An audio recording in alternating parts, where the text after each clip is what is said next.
Bonjour et bienvenue sur ce tutoriel. Pour faire suite à ma première vidéo concernant le fonctionnement de Sway, je vous propose maintenant de voir plus en détail certaines spécificités de son utilisation. Vous savez maintenant comment insérer du contenu, réorganiser les cartes, sélectionner une mise en forme, mais vous n'êtes pas tout à fait satisfait du résultat. Je vais vous donner quelques pistes qui, je l'espère, vous aideront à y voir plus clair. Je vais réaliser ce tutoriel à partir d'une création portant sur le fonctionnement de Sway. Les atouts de Sway sont le dynamisme et le visuel.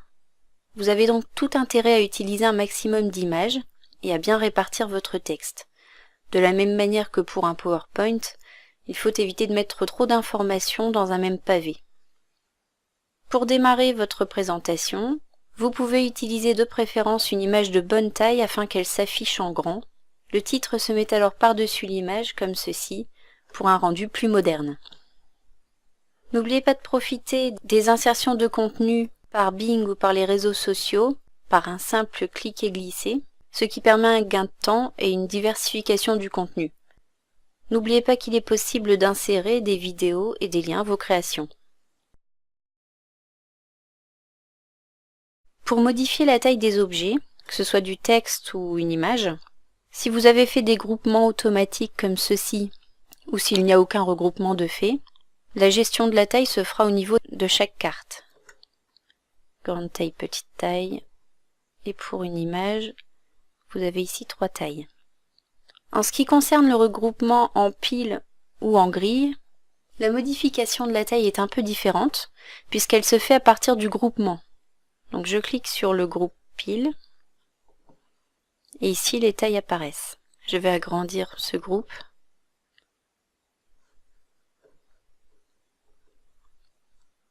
Et si je le remets en taille moyenne, voilà. De la même manière pour un regroupement en grille,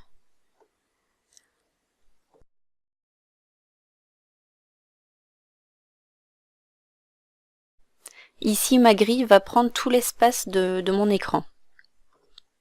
Je vais le remettre en taille moyenne. Voici la différence.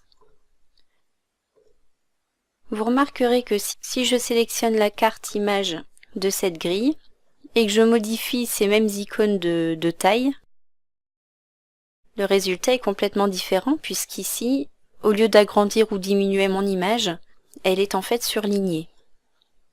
Pour vos créations, je vous conseille également de prêter attention à l'homogénéité de la taille des textes. Si vous avez par exemple un titre et plusieurs sous-parties, utilisez la même taille de texte pour chaque sous-partie. Cela donnera de la clarté à votre contenu. Faites également attention au placement du texte par rapport à l'image qui s'en rapporte, afin de faciliter la compréhension de votre présentation. Si le texte est placé juste à côté ou juste avant une image, cela peut rendre mon contenu un peu plus clair. Certaines modifications peuvent se faire à partir du scénario comme de l'aperçu. Faire les modifications à partir de l'aperçu me permet de voir tout de suite le résultat d'une modification. Je retrouve par exemple les boutons zone principale ou taille sur mon aperçu. Pour une image, le bouton zone principale permet de n'afficher une image que partiellement ou de manière complète. Ici la case « Toute l'image est importante » est cochée, donc mon image apparaît en entier. Je peux également cliquer sur un endroit particulier de mon image pour avoir un effet de zoom. J'ai également accès au bouton accentuer. Donc si je veux surligner une image qui se trouve dans une grille ou si je veux agrandir une image simple.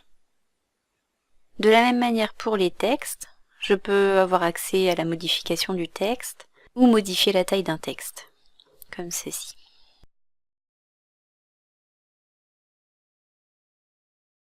Enfin, je vais revenir sur le choix des thèmes et la personnalisation des thèmes. Donc dans l'onglet Conception, ici j'ai choisi, sur cette deuxième ligne, le thème vert foncé. Et donc ensuite j'ai pu le personnaliser. Donc la première ligne inspiration de couleurs me propose les images que j'ai utilisées. Donc pour mon thème, j'ai choisi de m'inspirer de ces couleurs-ci Et donc Sway m'a proposé plusieurs palettes de couleurs. Et j'ai choisi celle-ci. J'ai également modifié la police proposée et j'ai accentué les animations au maximum. J'espère que cette nouvelle vidéo vous aura aidé. Pour finir, je vous laisse visionner cette présentation sous forme de slide. Et je clique sur reproduire.